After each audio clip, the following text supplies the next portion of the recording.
Hey everyone, welcome back to the channel GyaanTech. If you're new here, I'm Tom, and today, we're upgrading our MacBook from macOS 15.7.1 Sequoia, all the way up to the brand new macOS 26.1 Tahoe. This is Apple's latest release. It brings better performance, new liquid glass customization, Apple Music improvements, and even Apple Intelligence in more countries and languages. So let's get right into it. So first, what's new? macOS 26.1 Tahoe introduces a refined look and feel across the interface. You'll notice updated icons, smoother animations, and a more dynamic liquid glass effect for your desktop and Windows. Apple also says this update improves battery life and performance, especially on M-series MacBooks, like this one. I'm using the MacBook Pro 16-inch with the M4 Max chip. You'll also find new options inside Apple Music,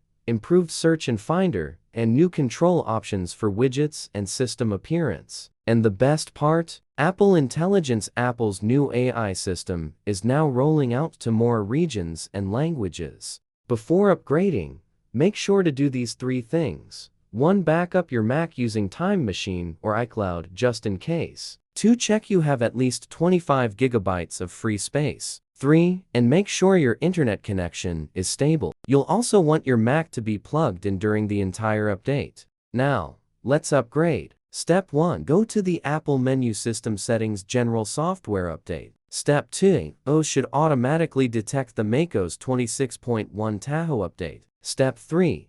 Click on Upgrade Now, agree to the terms, and let your Mac download the installer. Depending on your internet speed, the download might take 15–30 minutes. Once it's done, your Mac will restart and begin the upgrade process. This part can take another 20 to 40 minutes. Once your Mac restarts, you'll notice the new Tahoe wallpaper and refined system design.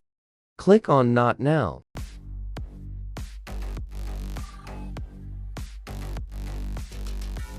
Click on Continue.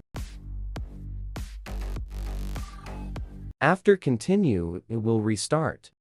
So that's macOS 26.1 Tahoe, smooth, beautiful, and packed with new features. If you're still on macOS 15.7.1 Sequoia, I definitely recommend upgrading. Performance is noticeably better, the design feels modern, and those small UI updates make a big difference.